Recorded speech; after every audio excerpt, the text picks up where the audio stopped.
स्वराज मराठीमध्ये आपलं स्वागत आहे। सर्वसामान्यांचा आवाज, निर्भीड, बेधडक, स्वराज मराठी। पाहूया स्वराज्य मराठी टॉप 10 हेडलाईन्स। सांगली पोलिसांनी कडक पावलं उचलावीत। सांगलीतील खुनानंतर पोलीस अधीक्षक तुषार दोशी यांची भेट घेऊन आमदार गोपीचंद पडळकरांची मागणी। राज्यात पुन्हा ऑपरेशन टायगरची चर्चा। ऑपरेशन टायगर पूर्णत्वाकडे गेल्याचा केंद्रीय राज्यमंत्री प्रतापराव जाधवांचा दावा, तर ऑपरेशन टायगरच्या चर्चांमध्ये तथ्य नाही, अंबादास दानवेंची प्रतिक्रिया। विलीनीकरणाबाबत आम्हाला कुणीही विचारलेलं नाही, आम्ही कुणाशी चर्चा केलेली नाही, सुप्रिया सुळे यांचं वक्तव्य। काँग्रेसमध्ये विलीनीकरणाची शक्यता फेटाळली।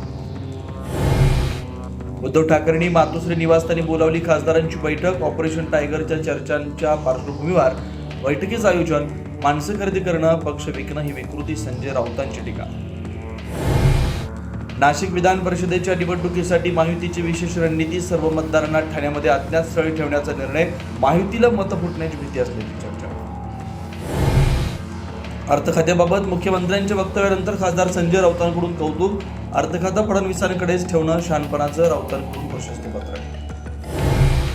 रोहित पवारांच्या अन्नत्याग आंदोलनाचा आजचा दुसरा दिवस। डॉक्टरांच्या सल्ल्यानंतर पाणी पिण्यास सुरुवात, तर उद्योगपतींचं कर्ज माफ करता शेतकऱ्यांचं का नाही, रोहित पवारांचा सवाल।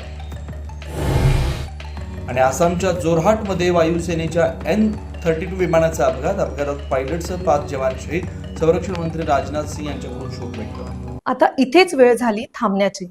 भेटू पुढील अपडेट सोबत। चॅनलला लाईक करा, शेअर करा आणि सबस्क्राईब करा।